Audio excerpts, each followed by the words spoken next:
Hello everyone. Today we will deal with practical transformer.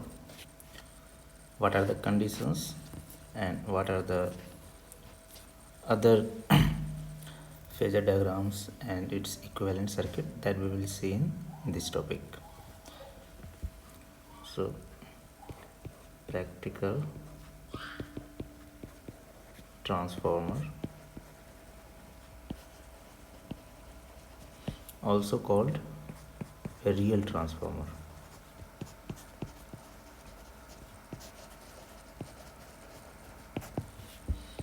इसको हम discuss करेंगे आज। तो अभी तक हम देख रहे थे कि जो आइडियल ट्रांसफार्मर होता है ना, जो कि एक नॉन रियल ट्रांसफार्मर है। आइडियल ट्रांसफार्मर में हमने देखा था कि उसमें लॉसेस को हम इग्नोर करते हैं, नेगलेक्ट करते हैं, है ना।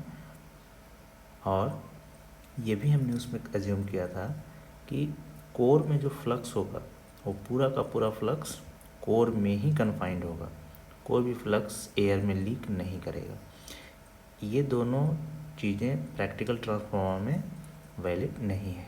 मतलब लॉसेस को भी आपको कंसीडर करना पड़ेगा, है ना, और सारा का सारा जो फ्लक्स है वो कोर में ही कन्फाइंड हो ऐसा ज़रूरी नहीं है। कुछ फ्लक्स एयर में भी लीक करता है ना। तो इसके लिए है कि primary and secondary windings have finite resistances R1 and R2 respectively, है ना, because copper loss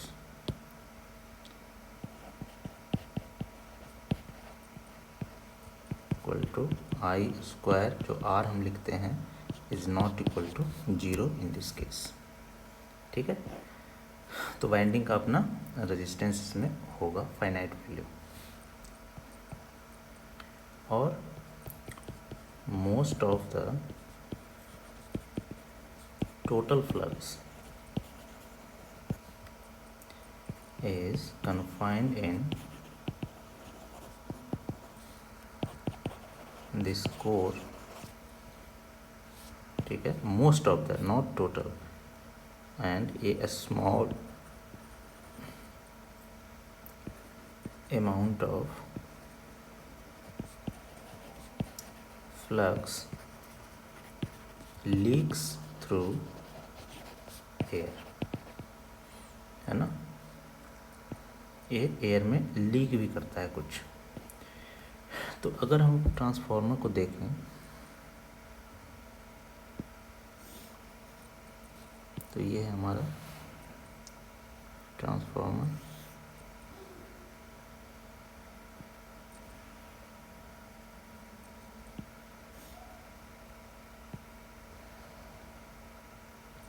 ये ट्रांसफार्मर का कोर हो गया,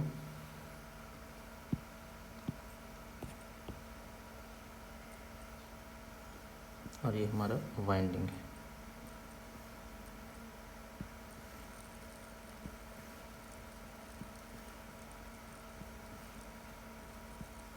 ठीक है, ये वाइंडिंग होगी।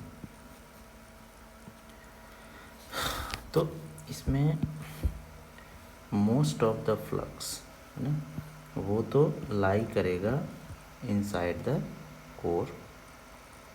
Most of the flux core के अंदर ही रहेगा, कन्फाइंड रहेगा, है ना।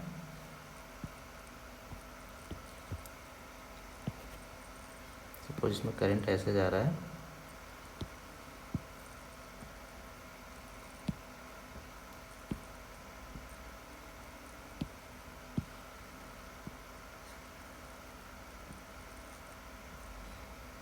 ठीक है। सपोज इसमें फाई, ये है म्यूचुअल फ्लक्स,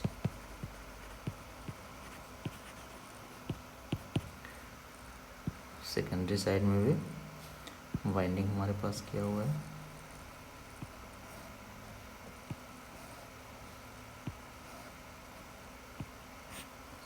सेकेंडरी वाइंडिंग, ठीक है।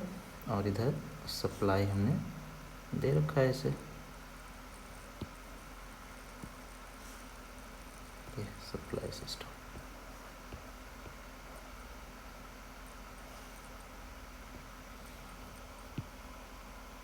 और इधर लोड लगा हुआ है,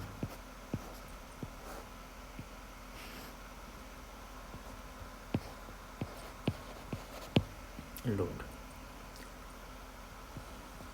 ठीक है। इसको हम लोग V2 कहते हैं, ये V1 सप्लाई है ना। और इसमें करंट अगर I1 जा रहा है तो फ्लक्स डेवलप हो गया फाई, जो हमने दिखाया। तो ये जो टोटल का टोटल फ्लक्स जो दिखाते हैं हम, ऐसे जो दिख रहा है, ये इसका कुछ पार्ट ये एयर में लीक भी करता है। ये जो हम दिखा रहे हैं इधर, ये कौन सा फ्लक्स है, जो फ्लक्स एयर में लीक कर रहा है। हमने 2 लाइन से इसे दिखाया है। उसी तरह से सेकेंडरी वाइंडिंग में भी फ्लक्स लीक करेगा। ये लीकेज फ्लक्स हम दिखा रहे हैं सेकेंडरी वाइंडिंग का, ठीक है। इस तरह से डायरेक्शन इसका रहेगा, अंदर में ऊपर की तरफ, बाहर में नीचे की तरफ। सिमिलरली यहाँ भी अंदर में हो जाएगा ऊपर की तरफ, क्योंकि इसमें करंट I2 ऐसे फ्लो कर रहा है, ठीक है। ऐसे हो गया। तो इसे हम लोग कहते हैं, ये जो फ्लक्स दिख रहा है आपको, ये फ्लक्स है लीकेज फ्लक्स, किसमें, प्राइमरी वाइंडिंग में। तो हम लोग इसे कहेंगे प्राइमरी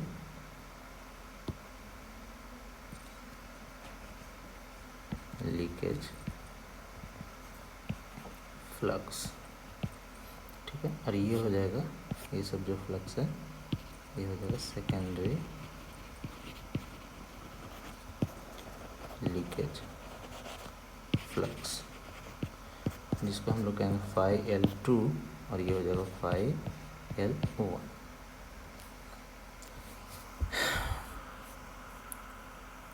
ठीक है। ये जो प्राइमरी लीकेज फ्लक्स हमने किसको कहा, वैसा फ्लक्स जो सिर्फ अपने वाइंडिंग को ही लिंक करे, है ना, दूसरे वाइंडिंग को लिंक ना करे। जैसे अगर प्राइमरी लीकेज फ्लक्स की बात करें तो ये लिंक्स प्राइमरी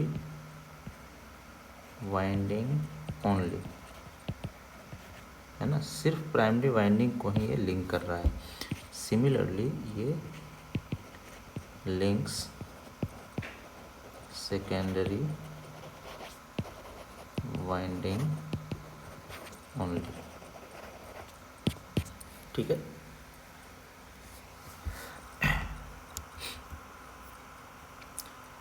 चलिए, अब ये जो 2 हमने देखा फ्लक्स लीकेज, है ना, ये लीकेज फ्लक्स है, ध्यान रहे ये लीकेज फ्लक्स है ना, नॉट लिंकेज फ्लक्स, ये लीकेज फ्लक्स है। तो इस लीकेज की फ्लक्स की वजह से, due to leakage flux, leakage reactance या इंडक्टेंस भी कह सकते हैं, इंडक्टेंस इज जनरेटेड ना। तो लीकेज इंडक्टेंस, है ना, इन प्राइमरी वाइंड कितना हो जाएगा, हम लिखते हैं L1, leakage inductance in secondary winding, ये हो जाएगा L2। और कॉरेस्पॉन्डिंग रिएक्टेंस कितना कहला जाएगा, अगर रिएक्टेंस के टर्म्स में बात करें ये हो जाएगा x1 और इसके करस्पॉन्डिंग हो जाएगा x2, है ना, इंडक्टेंस का रिएक्टेंस। तो अब अगर हम इक्विवेलेंट सर्किट मॉडल देखें, है ना, इक्विवेलेंट सर्किट मॉडल अगर ये देखना चाहें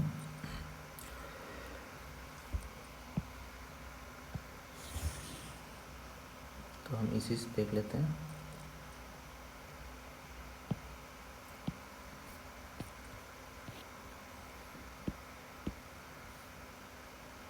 ये है हमारा ट्रांसफार्मर,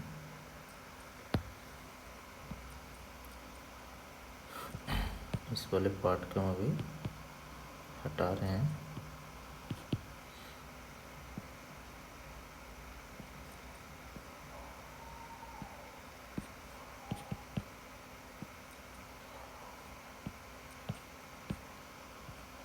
ये मैं हटा दी बस।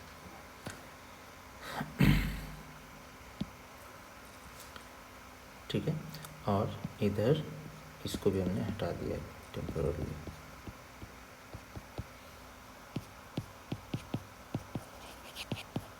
सबको हटा दिया हमने।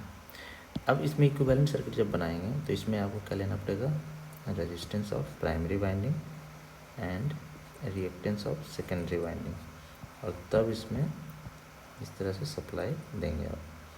ये V1 है ना, R1 और ये X1, या सिंपली मैग्नीट्यूड भी लिख सकते हैं X1।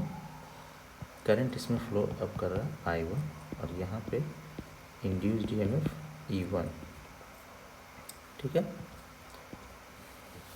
उसी तरह से सेकेंडरी वाइंडिंग में भी रेजिस्टेंस और रिएक्टेंस एंड देन लोड, है ना, ये हो जाएगा V2, ये लोड है R2 JX2 और ये होगा E2।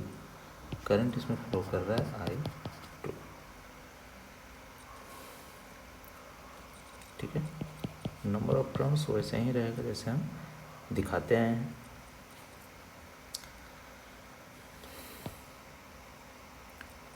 ठीक है, तो यहाँ पे सारा चीज़ वैसा ही रहेगा जैसा हम अभी तक पढ़ते आए हैं। बस इसमें डिफरेंस क्या है, रेजिस्टेंस और इंडक्टेंस इन द वाइंडिंग, उसको भी आपको कंसीडर करना पड़ेगा, है ना। अब यहाँ जो करंट हमने दिखाया है I1, ये किसका पार्ट है, I0 प्लस IX, है ना, दो करंट का ये पार्ट है। ये तो एक्साइटिंग करंट है,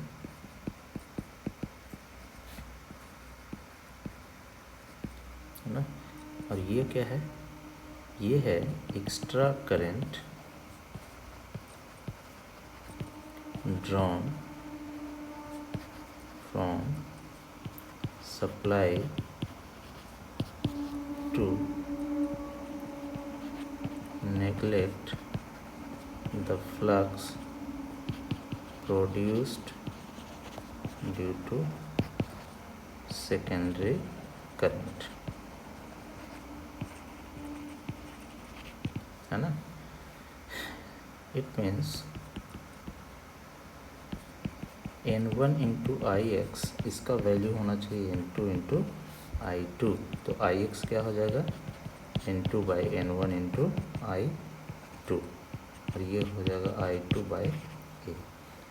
इस IX को हम नेम देते हैं, नेम्ड एज I2 डैश, जिसका वैल्यू हम लिखते हैं I2 बाई A। ठीक है, अब हम इसका जो एग्जैक्ट इक्विवेलेंट सर्किट है वो हम अगले लेक्चर में देखेंगे। Thank you.